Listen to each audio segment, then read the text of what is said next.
தமிழ் தொலைக்காட்சியினர்கள் அனைவருக்கும் அன்பான வணக்கம். எத்திக்கும் தித்திக்கும் முருகா இந்த நிகழ்ச்சியில் முருகப்பெருமான் அருளுகின்ற பல ஆலயங்களை நம்ம பார்க்குறோம். முருகப்பெருமானது அருள் பெற்ற அருளாளர்களை பற்றியும் பார்க்குறோம். நிறைய நிகழ்வுகளை நம்ம தொடர்ந்து பார்த்துக்கிட்டு வரோம். இன்றைக்கி நம்ம தரிசனம் பண்ண போகிற முருகன் எந்த இடத்துல குடிகொண்டிருக்கார் அப்படின்னா, இந்த மலைக்கு பேர் கபிலர் மலை அப்படின்னு பேர். குன்றிருக்கும் இடமெல்லாம் குமரன் இருப்பான். பெரும்பாலும் நம்ம தரிசனம் பண்ணுற ஆலயங்கள்லாம் மலைக்கு மேலே இருக்கிற ஆலயங்களாகவே காணப்படுகிறது. இந்த கபிலர் மலை கொங்கு தேசத்தில் காணப்படுகிறது. தலைவாசல் அப்படிங்கிற இடம் உண்டு. அதுக்கு பக்கத்தில் ஒரு பகுதியில் இந்த ஆலயம் அமைந்திருக்கிறது.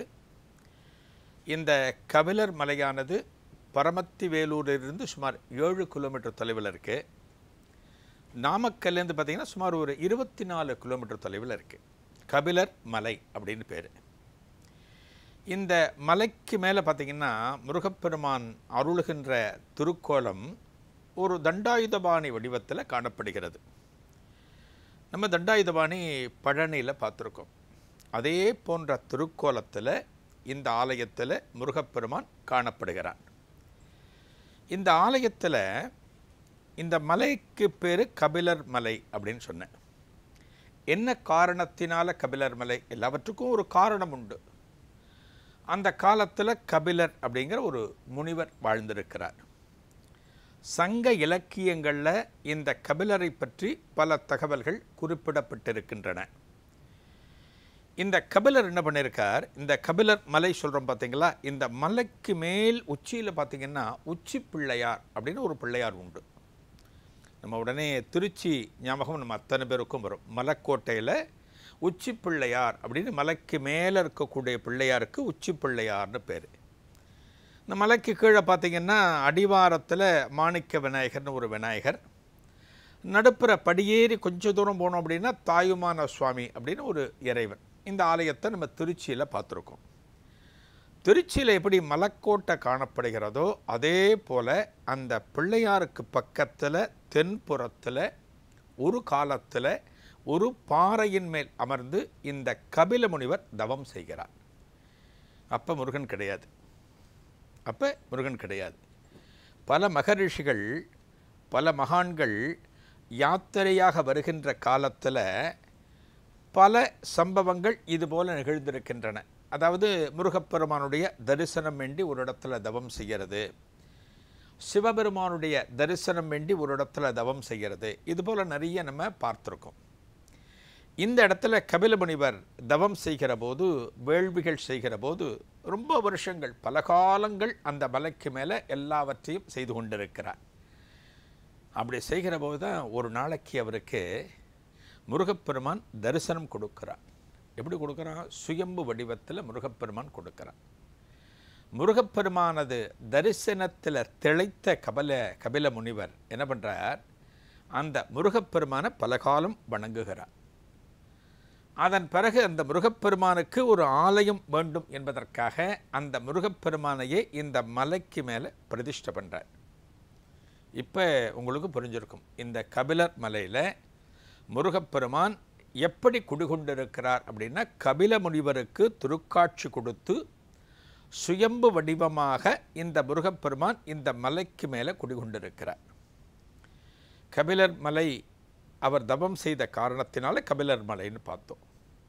இன்றைக்கும் இந்த மலையில் இந்த கோவிலில் எந்த ஒரு விழாவாக இருந்தாலுமே கபில முனிவர் எந்த பாறையில் அமர்ந்து தவம் செய்தாரோ அந்த பாறையில் விசேஷ வழிபாடுகள் இன்றைக்கும் நடக்கின்றன. ஒரு கோவில் அப்படின்னா அந்த கோவிலில் தெய்வங்களை விட சக்தி யாருக்குன்னா மகான்களுக்கு உண்டு. மகான்கள் பிரதிஷ்டை செய்த ஆலயங்கள் அப்படின்னா அந்த ஆலயத்திற்கே கூடுதல் சிறப்புகள் உண்டு. இந்த கபில முனிவர் தவம் செய்த காரணத்தினால, அவருக்கு சுயம்பு வடிவத்தில் முருகப்பெருமான் காட்சி கொடுத்த காரணத்தினால, அவரது திருக்கரங்களால் பிரதிஷ்டை செய்யப்பட்ட காரணத்தினால இந்த முருகனுக்கு அத்துணை சக்தி காணப்படுகிறது. இந்த கபிலர் இந்த முனிவர் பேரை கேள்விப்பட்டாலே ரொம்ப இலக்கியம் படித்தவங்களுக்கு ஒன்று ஞாபகத்துக்கு வரும், பதிற்று பத்து அப்படிங்கிறதெல்லாம் ஞாபகத்துக்கு வரும். அந்த சங்க காலத்தில் வாழ்ந்த புலவர் அப்படின்னு பார்த்தோம். இந்த புலவர் அதாவது கபிலர் இருக்கார் பார்த்தீங்களா, அவருடைய பாடல்கள் ஒரு 10 பாடல்கள், பதிற்று பத்து சொன்ன பார்த்தீங்களா, ஒரு 10 பாடல்களை ஒரு சேர மன்னன் கேட்கிறான், ஒரு சேர மகாராஜா. அந்த ராஜா இந்த 10 பாடல்களை கேட்கிறான். அந்த ராஜா பேர் செல்வ கடுங்கோ பெருவாழியாதன் அப்படின்னு பேர். இந்த சேர மன்னன் இந்த பாடல்களை கேட்கிறான். நம்ம நிறைய படிச்சிருக்கோம், அந்த காலத்தில் இருந்த ராஜாக்களுக்கு ஒரு புலவர் பாட்டு பாடினால், பாடல்கள் பாடினால் அதை கேட்பது ஆனந்தம். அதில் இருக்கிற சொற்சுவை பொருட்சுவை எல்லாவற்றையும் ரசித்து அந்த புலவர்களுக்கு பல பரிசுகளை கொடுத்துருக்கான் அப்படிங்கிறதெல்லாம் நம்ம படிச்சிருக்கோம். அதே போல் பார்த்திங்கன்னா இந்த சேர மன்னன் சொன்ன பார்த்தீங்களா, இவரை பாராட்டுவதற்காக இந்த மலைக்கு மேலே வந்து இந்த கபில முனிவரை பார்த்து மலைக்கு மேலே நின்று கொண்டு குறிப்பிட்ட பகுதிகளை காண்பிக்கிறான். ஒரு மலைக்கு மேலேன்னு வச்சுக்கோங்களேன், மலைக்கு மேலேருந்து நம்ம பார்க்குறோம், ஒரு இடத்த பார்க்குறோன்னா நமக்கு எல்லாமே தெரியும், இந்த வீடுகள் கட்டடங்கள் எல்லாமே நமக்கு தெரியும். அந்த காலத்தில் என்ன இருந்தது? ஒன்றுமே கிடையாது, எல்லாமே இடங்கள் தான், காலி இடங்கள் தான் அந்த காலத்தில். சங்க காலம் இது நிகழ்ந்தது, சங்க காலம். இந்த சேரமன் என்ன பண்ணுறான், ஒரு குறிப்பிட்ட இடம் வரைக்கும் காமிச்சு, இது வரைக்கும் உங்களோட நாடு, இது வரைக்கும் உங்களோட இடம் அப்படின்னு அந்த 10 பாடல்களை கேட்ட காரணத்தினால அவருக்கு அத்தனை பகுதிகளையும் அவருக்கு கொடுக்குறான். இது மட்டும் இல்லை, 100,000 பொண்ணு கொடுக்குறான். அப்படின்னா ஒரு பாடல் பாடக்கூடியவர்களுக்கு சங்க காலத்தில் எந்த அளவுக்கு மதிப்பு மரியாதை இதெல்லாம் இருந்ததுங்கிறத நம்ம புரிஞ்சுக்கலாம். இந்த கபிலருக்கு அத்தனை சிறப்புகள் சொல்லப்படுகின்றன. கபிலமலைக்கு கபிலருங்கிற ஒரு புலவர் தான் காரணம் அப்படின்னு நம்ம இதுவரைக்கும் பார்த்தோம் இல்லையா. இதே ஆலயத்தினுடைய தலபுராணத்தில் இந்த கபிலமலைக்கு இன்னொரு காரணமும் சொல்லப்படுகிறது. இன்னொரு காரணம், இந்த கபிலர் மலைக்கு பக்கத்தில் ஒரு கிராமம், அந்த கிராமத்தில் பல பசுக்கள் உண்டு. இந்த பசுக்கள் கூட்டத்தில் பார்த்திங்கன்னா காராம் பசுக்கள் நிறைய உண்டு. காராம் பசு அப்படிங்கிறது என்ன அப்படின்னா, ரொம்ப சுத்தமான பால். அந்த பாலை பெரும்பாலும் எதற்கு பயன்படுத்துவார்கள் அப்படின்னா, தெய்வம் சம்பந்தமான பல நிகழ்வுகளுக்கு. ஒரு கோவிலில் அபிஷேகம் பண்ணுறோம், ஒரு பெரிய பூஜை பண்ணுறோம், ஒரு வழிபாடு பண்ணுறோம், ஒரு சுவாமி நிவேதனத்திற்கு பசும்பாலை பயன்படுத்துகிறோம் அப்படின்னா அதற்கு காராம் பசுவினுடைய பாலை பயன்படுத்துவது வழக்கம். அத்தனை சிறப்பு அது. இந்த காலத்தில் அதெல்லாம் இருந்தது. இன்றைக்கு காராம் பசுக்கள் எண்ணிக்கையும் குறைவு. அதுபோன்ற பசுக்களுடைய பாலை வச்சு சிவனுக்கு அபிஷேகம் செய்வது, பூஜிப்பது, இதுவும் இன்றைக்கி மெல்ல குறைஞ்சி போச்சு. இன்றைக்கி என்ன பண்ணுறாங்க, இந்த காராம் பசுவில், இந்த கிராமத்தில் சொன்ன பார்த்தீங்களா, பல காராம் பசுக்கள் உண்டு. அதில் ஒரு குறிப்பிட்ட காராம் பசு ரொம்ப விசேஷமானது, இறைத்தன்மை கொண்டது. அந்த காராம் பசுவோட பேரே கபிலை அப்படின்னு பேர். அந்த காராம் பசுக்கு பேர்.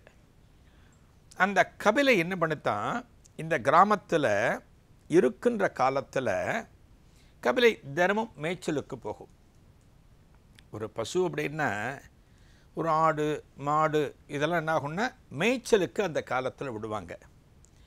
மேய்ச்சலுக்கு போகணும் அப்படின்னா மேய்ச்சல் நிலங்கள் எப்படி இருக்கணும், புற்கள் வளர்ந்து காணப்பட வேண்டும். புற்கள் நன்றாக வளர வேண்டுமானால் என்ன பெய்யணும், மழை பெய்யணும் இல்லையா.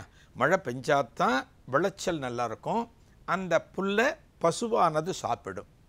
ஆனால் பாருங்கள், அந்த காலத்தில் இந்த குறிப்பிட்ட பகுதியில் மழை கிடையாது, விளைச்சல் கிடையாது.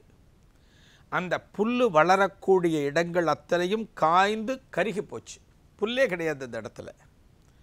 அப்போ எப்படி மேய்ச்சல் பண்ண முடியும்?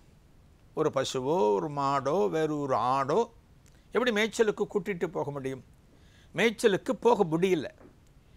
இந்த பசு கபிலைங்கிற பசு என்ன பண்ணுறது, தனக்கு சரியான புற்கள் கிடைக்காத காரணத்தினால இந்த இடத்துல ரொம்ப கஷ்டப்படுறது.